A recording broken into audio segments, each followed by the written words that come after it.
In the annals of the Old West, Stagecoach Mary Fields emerges as a formidable figure, defying the conventions of her time with unparalleled resilience and courage. From enslavement to entrepreneurship, Fields navigated a trajectory that transcended the limitations imposed by both race and gender. Stemming from her emancipation after the Civil War to her pioneering role as a star route carrier, she carved a path marked by tenacity and trailblazing spirit. Beyond the rugged landscapes of Montana and the frontier at large, Fields redefined societal norms, establishing herself as a successful businesswoman for decades. Her towering pistol-packing presence and unyielding dedication set her apart, making her the first African-American woman in the United States to hold prestigious roles dotting the Western landscape. As we delve into the extraordinary life of Stagecoach Mary Fields, we unravel a narrative of a woman far ahead of her time, surpassing societal expectations and emerging as a symbol of empowerment for both women and Black folk in the challenging and adventurous era of the Old West.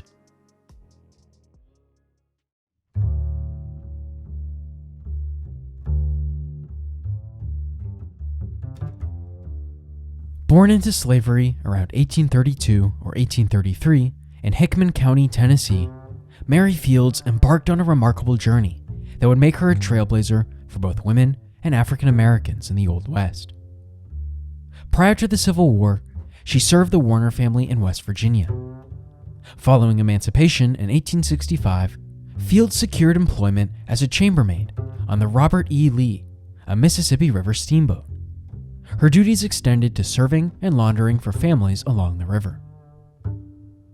While the specifics of the next phase of her life lack in detailed verification, it is widely believed that during her time on the Robert E. Lee, Fields crossed paths with Judge Edmund Dunn. Subsequently, she became a servant in his household. After Dunn's wife passed away, he entrusted Fields with the care of his late wife's 5 children, sending them to live with his sister, Mother Mary Amadeus, in Toledo, Ohio. Mother Mary Amadeus held the position of Mother Superior at an Ursuline convent, a religious community that still exists today and is known for its tranquility and discipline. Within the serene convent environment, Fields assumed the role of a groundskeeper. Her rough demeanor and colorful language stood out in the quiet atmosphere, with reports indicating that she once expressed her readiness for a good cigar and a drink when asked about her journey to Toledo. Historical records reveal that Fields' volatile temper and perceived difficulty sparked complaints from the nuns. Despite her unconventional manner, Fields undertook responsibilities such as laundering, procurement of supplies, kitchen management, and tending to the garden and grounds.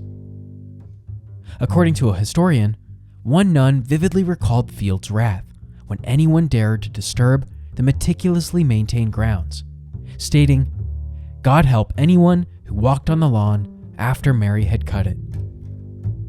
Additionally, Fields clashed with the nuns over her wages, exhibiting behavior that defied societal expectations for African Americans, particularly women, to be submissive and compliant. In 1884, Mother Amadeus received a mission from her bishop to establish a school for Native American girls at St. Peter's Mission in Montana Territory, west of Cascade, along with the satellite Ursuline convent. A year later, Mary Fields received distressing news of the nuns' severe illness and promptly traveled to Montana to offer assistance. Upon discovering that Mother Amadeus was battling pneumonia, Fields dedicated herself to nursing her back to health. Following Amadeus' recovery, Fields chose to remain at St. Peter's, where she undertook a variety of tasks, traditionally categorized as men's work at the time. Fields assumed responsibilities ranging from maintenance and repairs to fetching supplies, laundry, gardening, hauling freight, growing vegetables, tending chickens, and building repairs, eventually rising to the position of forewoman. Despite her pivotal role, Fields operated without a formal contract with the mission and nuns, affording her the freedom to come and go as she pleased, including taking on additional work outside the mission. While life within the convent was characterized by tranquility, Field's robust temperament and penchant for colorful language created discomfort within the religious community. Despite her unwavering service to the nuns and the challenging and sparsely populated community, reports of her unconventional behavior reached the bishop. Serious concerns were raised about Field's habits, including drinking, smoking, shooting guns, and wearing men's clothing. The culmination of her unconventional actions occurred when the Fields and the convent's male janitor brandished guns at each other during an argument, leading to her expulsion from the convent in 1894. With an open road before her, Fields embraced a life guided by her wit and strength, earning a reputation as a hard drinker, notorious brawler, cigar smoker, and one of the most unconventional and untamed women of her era.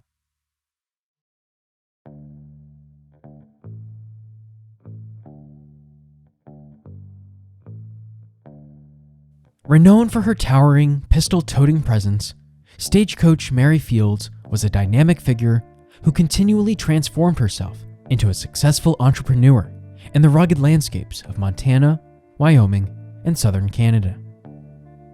Her ventures included managing several restaurants across various towns, eventually settling in Cascade, where she established a tavern. However, her generosity, allowing the less fortunate to dine for free, led to financial woes and the tavern's closure due to bankruptcy within 10 months. Undeterred, Mary ventured into other endeavors, such as operating a laundry shop and taking on miscellaneous jobs to sustain herself. The turning point occurred in 1895 when, at the age of 60, Fields secured a contract as a star route carrier with the U.S. Postal Service. Tasked with delivering mail in the challenging climates and rocky terrains of Montana, she utilized a stagecoach, often braving harsh weather conditions with the aid of nearby Ursuline nuns, who reciprocated her assistance by supporting their mission. As a star route carrier, Fields became a trailblazer, standing as only the second woman and the first African American in the United States to hold such a position. Fearless and armed, she carried multiple firearms, notably a .38 Smith & Wesson beneath her apron, prepared to defend herself and the mail against wolves, thieves, and bandits.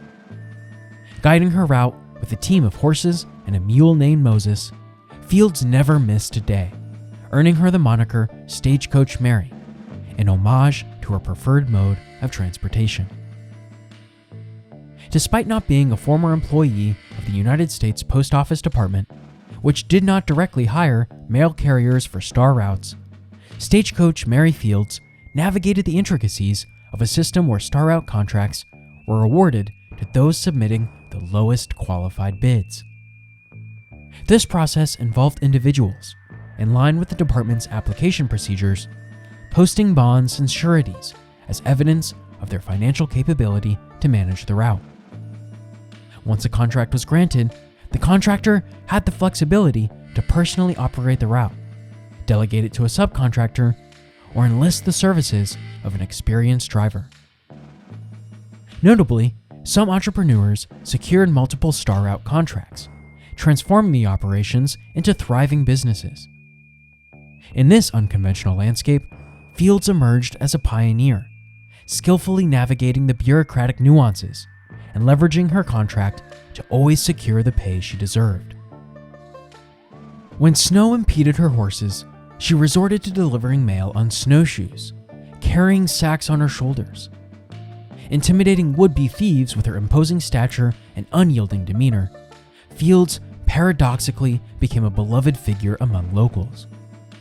Her generosity and kindness towards children earned her praise, solidifying her status as not just a master of many trades, but a smart and savvy woman with a slick change and personalities. In the untamed frontier, Stagecoach Mary Fields faced the unpredictability of gunfights, where her quick draw and marksmanship proved indispensable.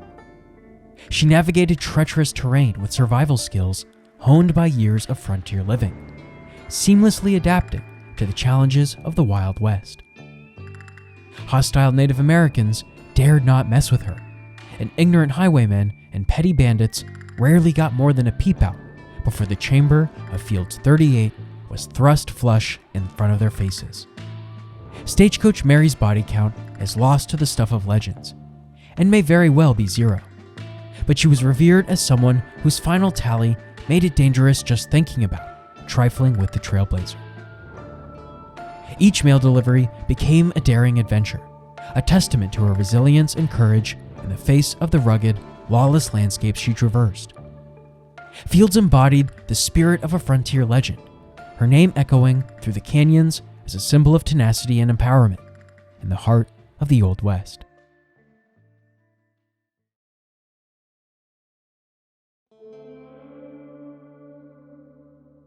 For a span of 8 years, Stagecoach Mary Fields tirelessly safeguarded and delivered mail in the Old West. But by 1903, at the age of 71, the relentless march of time led her to retire, prompting an outpouring of community support. Despite occasional disagreements with neighbors, local restaurateurs offered her complimentary meals, and regulars at the saloon engaged in conversations until a town ordinance prohibited women from entering such establishments. Undeterred, the Cascade mayor at the time, D.W. Monroe, granted her an exemption, reflecting the town's enduring admiration for Fields. The sentiment became strikingly apparent when volunteers came together to rebuild her home after it succumbed to flames in 1912. Post-retirement, Mary delved into entrepreneurial pursuits, establishing a laundry business and eatery in town. Additionally, she took on the role of a caretaker for local children, solidifying her status as a beloved figure.